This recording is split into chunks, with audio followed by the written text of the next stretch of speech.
Upon entering the king's courtroom, Kenichi notices there are a lot of nobles, all of whom are making remarks about him and his girls. Still, he remains calm and greets the royal family, however. Then he finds that he has gotten set up to fight with the court mage, Melissa Rana Nasturtium, just for their entertainment. Obviously, he doesn't want it.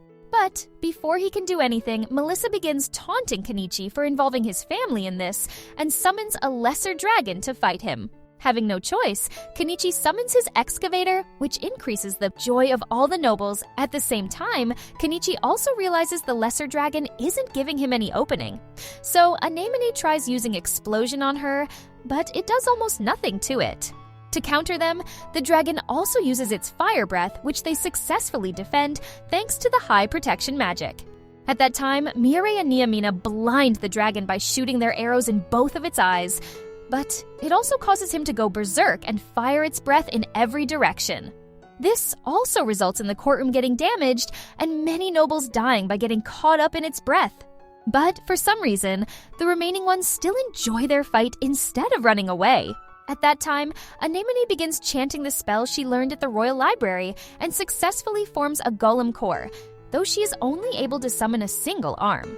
Despite being just an arm, it easily suppresses the dragon, after which Kenichi uses his secret excavator attack, ultimately killing the dragon and forcing Melissa to surrender.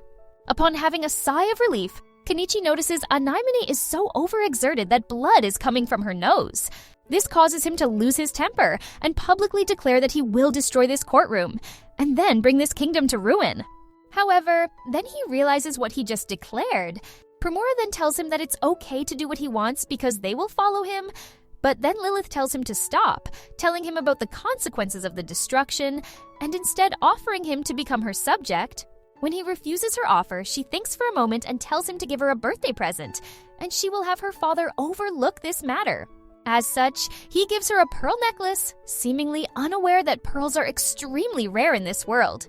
Suddenly, the queen approaches him and asks if he isn't giving one to her as well, saying that her birthday is also coming soon, so didn't he prepare any gift for her? Having no choice, Kenichi gives her 5 million yen worth of pearl necklace, which is so expensive in this world that a high-ranking noble can't buy it, even if he gathers all the money from his domain. Knowing this, the queen introduces herself as Amaranth and gives him the key to her bedroom, making Kenichi realize that women in this country tend to pay with their bodies if they aren't able to pay in money. Still, Kenichi refuses it, and instead has her give him the old, unused furniture of the royal castle.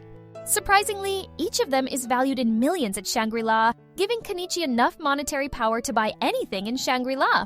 While looking around the furniture, Kenichi notices the vase from Amaranth's room and finds that it was a cursed vase given to her by the same fat noble who plotted against Conan and Graham. She reveals he was the lowest-ranking member of the anti-royal faction, and that he used people like Shaga and Thagaram as pawns. But he was also one of the nobles who died after getting caught up in dragon's breath. Later, Melissa finds Anemone's learned the high protection spell from legendary Mage Ameria's grimoire. But then, she also finds she is Ameria's real daughter, which she keeps a secret from her. It is also revealed that Kenichi is made a baron and given the surrounding land where he lives. As the family drives home, Kenichi also reveals that Lilith and Meilon have decided to join their family, and the king was forced to give her permission when she threatened him. In the end, as they eat, Kenichi wonders about the mayonnaise mage from the neighboring kingdom. And at the same time, the Said mage is shown cooking at a stall with the help of his power.